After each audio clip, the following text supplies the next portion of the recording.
Bem, eu me chamo Ramayana Gazinelli e sou nascido na cidade de Araçuaí, no nordeste de Minas Gerais, já lá para a beirada da Zona da Seca. E meu pai era médico na cidade.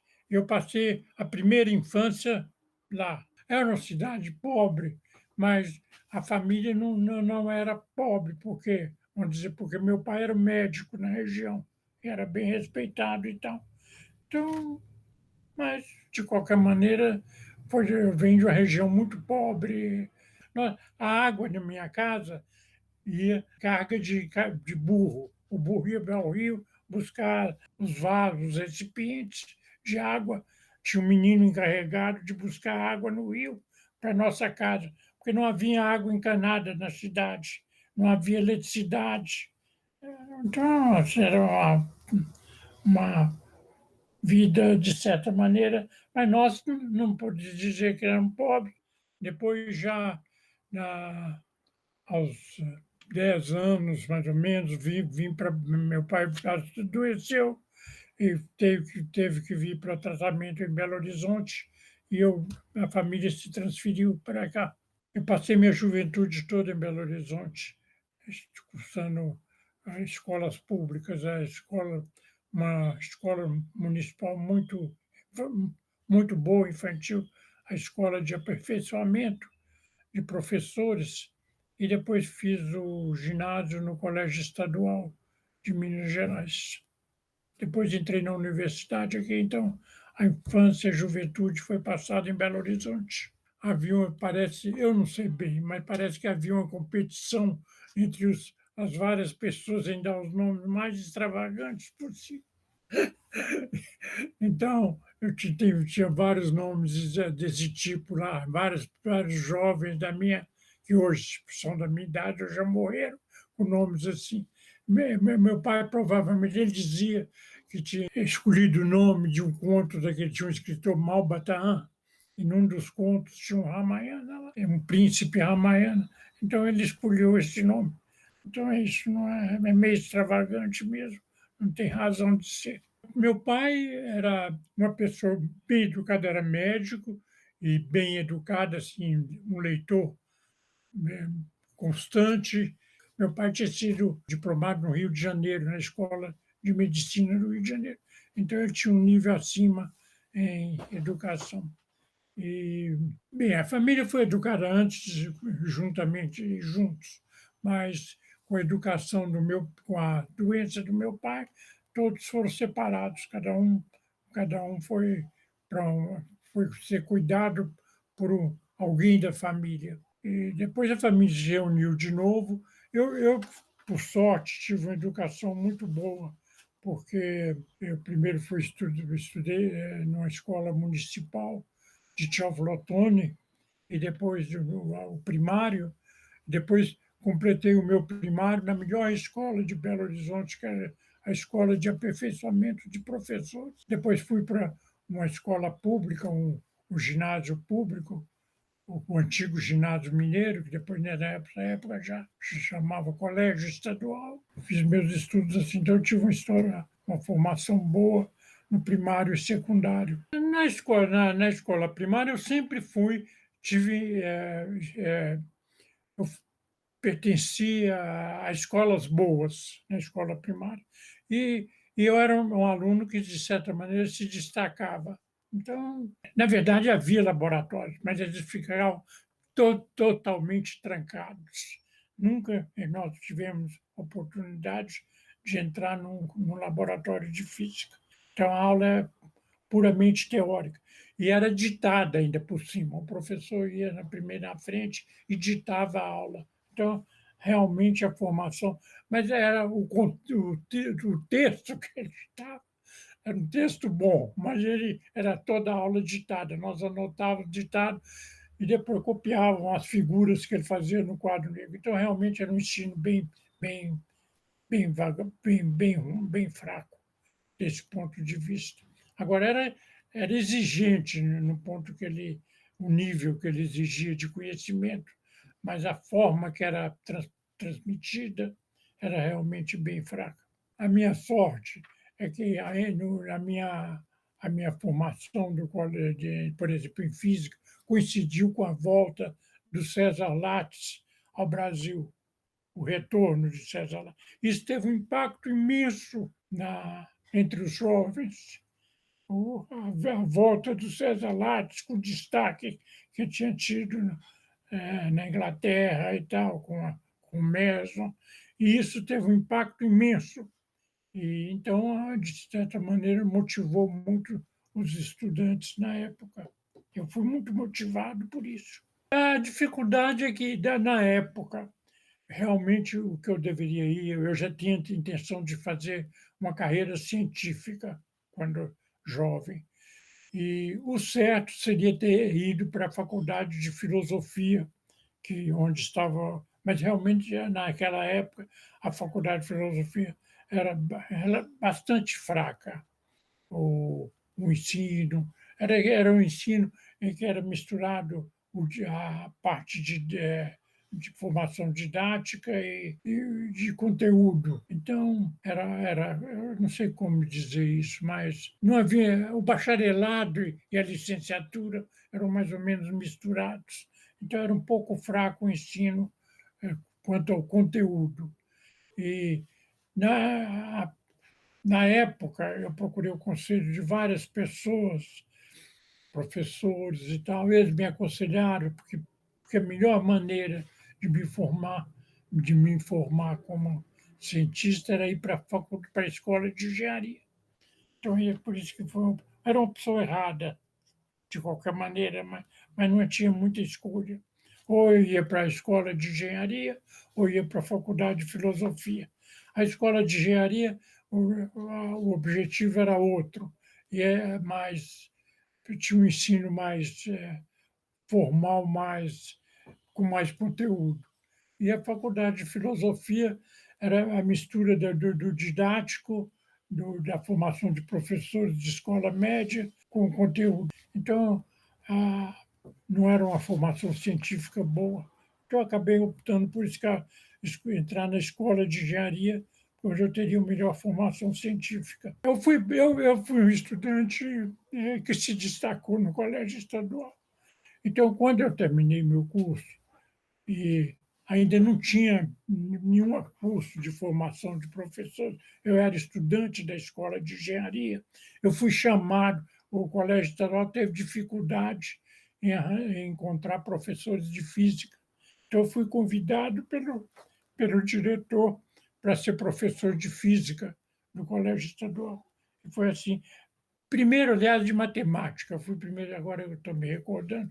Primeiro eu fui professor de matemática durante alguns anos, depois eu fui professor de física. Mas não tinha ainda nenhuma formação universitária para ser professor. Eram simplesmente os meus conhecimentos de minha formação básica. Justamente na época em que eu terminei a escola, o curso de engenharia, a Escola de Engenharia de Belo Horizonte estava começando uma tentativa de entrar na área nuclear. Estava tentando instalar um reator atômico, um reator nuclear, e então foi onde se abriu um caminho para eu me aprofundar um pouco na direção que eu queria. Porque nessa época a Escola de Engenharia criou um curso de engenharia nuclear, e que chamou professores de fora, tinha alguns suíços e tinha os professores de boa formação na escola de engenharia, e era um curso voltado para a formação de engenharia, para a formação de engenheiros nucleares.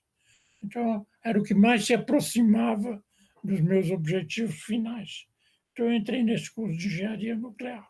Eu sempre desejei, como estudante, de ir para fora, porque realmente dava para observar, dava para mesmo como estudante observar que nossa formação era bastante limitada. Então, meu objetivo era tentar escolher um jeito de estudar fora do Brasil. Foi a época que estavam chegando aqueles primeiros jovens brasileiros, César Lattes, Jaime Tiomno, e esse pessoal todo nos influenciou bastante. Achei a volta deles nos influenciou bastante, a juventude na época. Então, de qualquer maneira, eu estava tentando um jeito de estudar fora. E não foi fácil, por várias tentativas, afinal, eu consegui uma bolsa americana, de uma instituição americana, para um ano apenas. A bolsa era de um ano. Mas eu fui com a esperança de que eu poderia renovar e acabar fazendo um doutorado. Foi muito difícil, mas acabei renovando a bolsa 2 vezes, 3 vezes, e afinal, depois de 2 vezes, como eu tinha sido um estudante razoável na universidade, eu fui para a Universidade de Colômbia, que foi uma escolha também muito arriscada, porque não era não correspondia ao meu nível de formação. Mas eu fui e consegui, afinal, fiz essa tentativa de estudar lá, né? E fiz e consegui renovar e fazer, acabar com muita dificuldade. Eu devo dizer que para passar, porque num certo momento acabou minha bolsa inicial e eu tinha que tentar com bolsas locais, de estudantes lá nos Estados Unidos, o que não era difícil, mas eu acabei conseguindo ir até o fim do doutorado, com várias tentativas e com muita luta, mas assim que eu terminei o doutorado lá. Eu estava na Universidade de Colômbia, onde não era muito fácil escolher o orientador. Não dependia muito do aluno, dependia um pouco da oferta. É claro que eu já tinha em mente fazer alguma coisa na direção de física do estado sólido. Eu já saí do Brasil com essa ideia de que seria física da matéria condensada, que seria alguma coisa em que eu poderia depois mais facilmente conseguir uma carreira no Brasil. Então, com isso, eu conseguia. Porque não era realmente fácil conseguir um orientador para um estudante de fora que não tinha uma formação prévia muito grande e tal. Então, eu me candidatei e consegui um lugar e fiz o doutorado com ele. É MIA, M-I-E-H-E-R. Robert Mia. A minha impressão é a melhor possível, porque eram os laboratórios famosos da Colômbia nessa área, porque eram os laboratórios onde veio o grupo do RAB, chamava Radiation Laboratories. Aliás, como espaço físico, foi o laboratório onde começou a ser desenvolvida a física a bomba atômica, porque quando foi fundados os primeiros reunidos, os primeiros grupos para desenvolver a física atômica, esse laboratório que foi o local de trabalho deles. O RAB, esse pessoal todo, o próprio Fermi, quando veio da Itália, ele passou os primeiros tempos nesse laboratório. Depois é que ele foi para Chicago. Então, era um laboratório realmente de excelência, não tenho a menor dúvida. A melhor qualidade possível, uma dificuldade muito grande de encontrar, mas eu tive a sorte de ser aceito lá, porque esse jovem professor estava à procura de estudantes e eu estava disponível na época. Então, eu fui aceito e fiz o meu doutorado. Então, realmente, o lugar onde eu fiz meu doutorado, eu não tenho o que reclamar. Era o melhor, dos melhores laboratórios, com grupos de professores excelentes trabalhando lá, curso, várias pessoas trabalhavam nesse laboratório. Então, eu consegui a vaga e fiz o doutorado. Eu morava no coração da cidade, né? Eu morava em Manhattan. Eu morava perto, eu tive a sorte de conseguir. Primeiro, eu consegui um prédio que era para estudantes e que eles tinham reservado duas vagas para estudantes estrangeiros. Eu tive a sorte de conseguir uma delas. Então, eu morei nesse prédio por 2 anos, muito perto, de 500 metros da universidade. morei nesse prédio durante 2 anos. Depois eles já não podiam me manter mais lá, porque para dar oportunidade a outros, e eu procurei outros locais de morar, mas tudo ali por perto. Então eu tive muita sorte na questão de residência. Eram lugares bons e perto de parque e perto da universidade. Quando estudante da Colômbia, você não tem muito tempo para fazer outras coisas. O tempo todo é dedicado ao estudo. Raramente eu podia ir a um cinema ou coisa desse tipo, a um teatro. Muito raramente. Eu, na época, já era casado. Eu já tinha me casado no Brasil, e já era casado, e já estava com o segundo filho. Aliás, com protesto dos americanos, né, que achavam absurdo eu ter 2 filhos e mato. Mas, mas eu já tinha 2 filhos e levei a vida assim, ó, era era difícil, não vou dizer que era fácil, era difícil, mas deu para levar. Eu, quando fui para os Estados Unidos, eu já tinha um filho no Brasil, que é o meu primogênito. Então ele já tinha nascido aqui. Mas eu fui sozinho e minha mulher foi depois com o filho. Depois que eu já tinha me localizado lá, já tinha lugar para morar, então ela foi com o filho. E ele aí devia ter 2 anos ou 3 anos. Então, e depois nós tivemos mais um filho lá, já o segundo filho já nasceu lá, com protesto de várias pessoas que achavam que eu não, como estudante, não podia ter 2 filhos, mas tivemos. E aí, foi, de certa maneira, uma vida assim, um pouco apertada, porque era um apartamento, eu tinha um apartamento que tinha uma você entrava pela cozinha, tinha uma sala e tinha um quarto de dormir seguidos. Era um apartamento pequeno, mas agradável, vamos dizer assim, novo, porque era um prédio antigo que a universidade tinha recuperado para fazer casa de estudantes. Então, quanto à morada, nós não tivemos problema. E os filhos, logo que chegaram em idade escolar, entraram para escolas muito boas lá, Jardim da Infância, muito boas, públicas, que eram ali perto. Então, nesse ponto, não tivemos. A minha mulher teve a parte mais dura, né?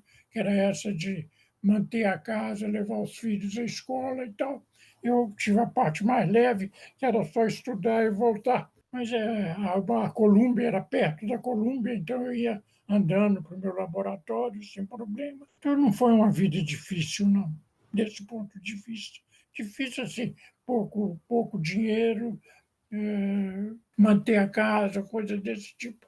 Mas, no mais, não foi uma vida difícil, não. A minha tese de doutorado realmente não dependia muito do estudante, a escolha na Colômbia. Era o professor, principalmente, que era o orientador, é que escolhia seu ramo de pesquisa. Sempre o ramo, não vou dizer assim, escolhia o tema do seu trabalho. Era o orientador. Ele que tinha um domínio, porque era a área de pesquisa dele. Ele não ia achar, ter um estudante e falar, eu quero fazer essa coisa assim, porque se eu procurasse alguma coisa diferente do que ele fazia, então procure fulano de tal. Então, você procurava o professor já sabendo mais ou menos em que ele trabalhava, e o que e ele aí é que sugeria o seu trabalho de pesquisa, qual era então eu procurei alguém que fosse na área de estado sólido, porque eu queria fazer estado sólido, né, claro, estado sólido, mas vamos dizer, como se diz atualmente, matéria condensada. Procurei alguém na área de matéria condensada e que trabalhasse em alguma coisa que fosse viável depois eu poder fazer no Brasil, algum ramo de pesquisa que fosse viável montar no Brasil, um laboratório. E nessa época coincidiu com esse jovem professor Robert Mia, que estava voltando da Alemanha e tinha sido contratado pela Colômbia e estava procurando estudantes. Então eu entrei para ele e nós concordamos, ele propôs qual é que seria o tema, que era defeitos. É um tipo de defeito em sólido, um buraco eletrônico, né? Autocapturado. É esse que era o tema. Esse já tinha sido pesquisado na Alemanha e tinha sido dado o nome de VK, Centro VK. E foi esse o tema da minha tese. Nós escolhemos algum sólido, fluoreto fluoreto de lítio, e ele propôs, eu aceitei, e foi esse o tema da tese. A banca era, na Colômbia, as coisas eram muito simplificadas. Não havia audiência, era só a banca. A banca eram 5 professores e você entrava, era uma sala com 5 professores, entre eles o orientador. E aí era uma conversa. Você expunha, fazia um pequeno seminário, você fazia um seminário sobre o seu trabalho e depois eles faziam questões. Foi realmente uma defesa simples, porque eram 5 pessoas na minha frente. Fato interessante, a minha defesa coincidiu com o golpe militar no Brasil, de 64. Então, eles estavam muito curiosos a respeito do Brasil, a respeito do golpe, e por que eu tinha coragem de voltar para o Brasil nessa situação. Por que eu não ficava lá nos Estados Unidos? Porque estavam oferecendo para mim lugar lá. E eu falei que eu tinha um compromisso, né? Eu tinha sido pago durante os meus estudos pela minha universidade, e eu não tinha jeito de não voltar ao Brasil. E foi nisso a conversa. E depois eles fizeram as perguntas científicas atinentes, mas foi realmente simples a minha defesa de tese. A minha mulher já veio grávida da primeira filha e depois nasceu a segunda filha aqui. Ela já veio grávida, nós tivemos que vir correndo para nós podermos embarcar, porque senão eles não permitiriam o embarque para o Brasil. Então ela veio e nasceu logo depois aqui. A segunda nasceu algum tempo depois, alguns anos depois, ela nasceu aqui no Brasil. Pelo fato de ter tido doutorado, ter terminado o doutorado na Universidade de Colômbia, eu fui bem recebido, né? Inclusive, várias outras universidades quiseram que eu me transferisse. Eu não quis ir para lugar nenhum, mantive a fidelidade à universidade. E fui bem recebido, muito bem recebido, pessoal. Logo, nós criamos um curso de pós-graduação, um mestrado, e tudo correu bem desse ponto de vista de apoio da universidade. Bem, é claro que eu querendo entrar no magistério, depois que eu terminei o, a, o meu curso de engenharia, eu fiz uma especialização em engenharia nuclear. Tá? E nessa época, eu tinha que procurar um meio de me sustentar. E nessa época abriram concursos para professores da universidade. E eu fiz um desses concursos e fui aprovado. Então, comecei aí, eu já como estudante de pós-graduação. Então, para, eu já fui para os Estados Unidos como professor da universidade.